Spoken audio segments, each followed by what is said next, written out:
What's up YouTube, it's the one and only legend of winning, aka Low, and I am back with another video. Now I'm pretty sure everyone is aware of the big news that happened over last night. Finally, Kyrie Irving has been traded from the Cleveland Cavaliers and he will be taking his talents to the Boston Celtics. In return, the Cleveland Cavaliers are going to receive from Boston Isaiah Thomas, Jay Crowder, Zizic, I think that's how you pronounce his name, Zizic, and the 2018 Brooklyn Nets pick that is unprotected.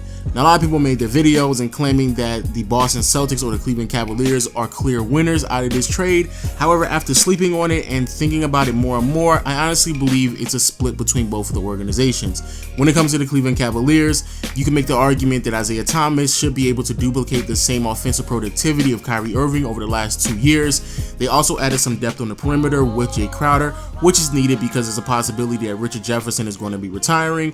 And then you have the backup plan, which is the 2018 Brooklyn Nets pick. So I think that's fine. However, there's still some uncertainty with the organization. They're taking massive risks. Isaiah Thomas is on an expiring contract, so there's a possibility that he could leave within another year, especially if LeBron James decides to leave as well, so you have that problem.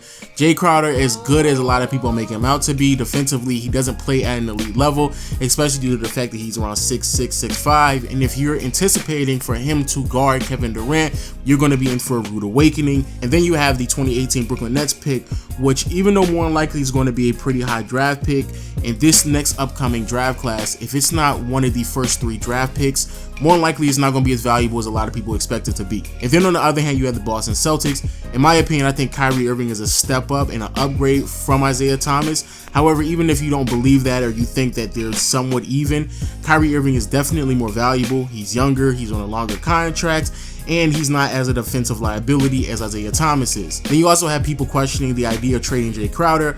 The truth is they already have enough small forwards. Their rotation on the perimeter is pretty deep, so it wasn't like they really needed him. And then also people are questioning the idea of trading the 2018 Brooklyn Nets pick.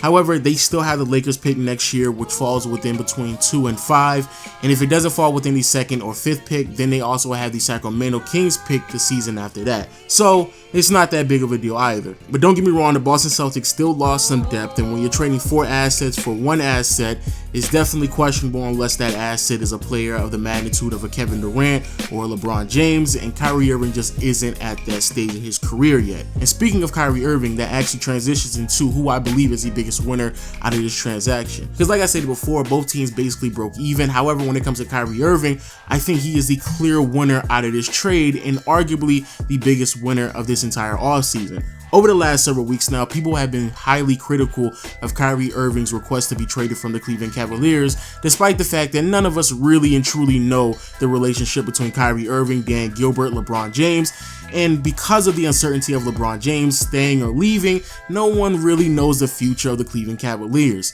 So with that in mind, I really don't think it was that big of a deal for Kyrie Irving to request a trade, especially if the rumors are true, if they were originally trying to trade him for a player such as Chris Paul. So keep that in mind as well. But even with that knowledge, people still went on to criticize Kyrie, and it seems as if a lot of people's criticism end up being way wrong, and Kyrie Irving is going to end up being a huge winner through this transaction.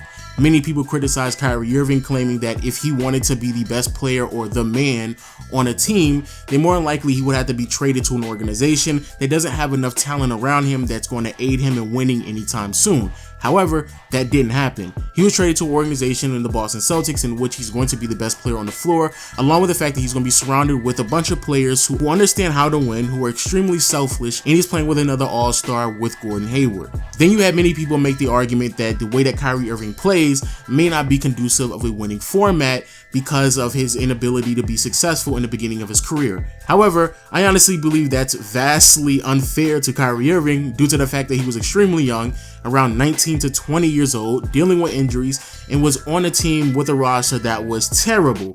However, now he's on an organization that has a winning format, who just had a player at the same position who plays extremely similar to Kyrie Irving, and I honestly believe that the offensive scheme that Brad Stevens runs is much better than what they had with Cleveland, even if LeBron is on the roster. Which brings me to the bigger picture and why I actually believe that Kyrie Irving is a big winner in this transaction. Many people were making the argument that Kyrie Irving would be crazy to demand a trade from an organization that featured LeBron James on the same roster. And there's a possibility that he was taking that for granted. Regardless of what he wanted, regardless of what he thought he needed to prove in his career, you stay with LeBron because LeBron is your best chance of winning a championship. However, I don't really know if that's true. The reality is that Cleveland Cavaliers team, if they kept Kyrie and they moved forward with what they had moving into the next season, that team is not winning a championship. And with there being a massive uncertainty on what LeBron was going to do in the next offseason, why exactly would Kyrie Irving decide to stay on that roster? That roster is built of players that was specifically handpicked to best benefit LeBron and his playing style, not necessarily Kyrie Irving. If Kyrie Irving stayed on that team and LeBron left, you're talking about a whole bunch of players who are already maxed out, some of which are overpaid, and you have problems with injuries such as Kevin Love, Iman Shumpert, and possibly even J.R. Smith in the near future due to him getting older. Add on top of the fact that they made a general manager change and the owner really doesn't seem like he knows what he's doing either. So how does that really benefit Kyrie Irving if he leaves? And even if LeBron stayed, with the decline of his talents and the fact that financially he still wouldn't have enough wiggle room to add anyone else significance, more than likely Kyrie Irving would still be wasting his time on a team that had no opportunity whatsoever now or in the near future to win a championship. But now, because he's on the Boston Celtics, a lot of things change. Not to say that the Boston Celtics have a massive opportunity to win a championship this year, let alone get to the finals, because they still have to go by LeBron and the Cavaliers. But looking forward for the next 3 to 5 seasons, which I think a lot of people are not doing so, Kyrie is now in a better situation than he was originally on. He's on a team with Gordon Hayward, who should be in his prime for the next 3 to 4 seasons. Brad Stevens and the offense that he runs with the Boston Celtics is obviously an upgrade from what they were running in Cleveland. Al Horford will be off contract in 2 more years. Then you have young assets in both Jaylen Brown and Jason Tatum, in which I think a lot of people are thinking highly of, including myself. And you have a pretty solid bench that can consistently be added to. And newsflash to people, they still have the Lakers pick next year. People are wondering, why would you trade away the Brooklyn Nets pick? Because if it doesn't fall within the top 3, then it's basically pointless, or at least the value drops pretty significantly. However, they have an opportunity to fall within that same range with the Laker pick as well, and if that doesn't work out, then get the Sacramento Kings pick a year after that. And even if all of that fails, they can still make some moves with that pick along with some other players to go out there and get more talent to their roster. So quite honestly, how is Kyrie Irving not the biggest winner?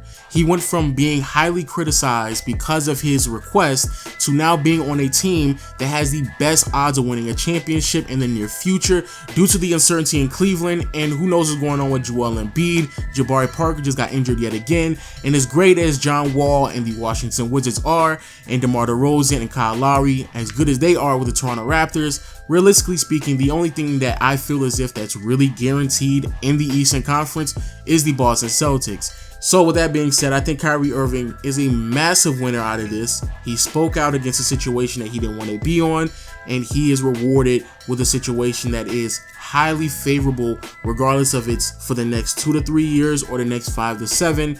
So kudos to Kyrie Irving. Let me know what you think about the video in the comment section below. Also, I might have to make a video explaining why I don't believe that the Cleveland Cavaliers are as big as a winner as a lot of people suspect them out to be.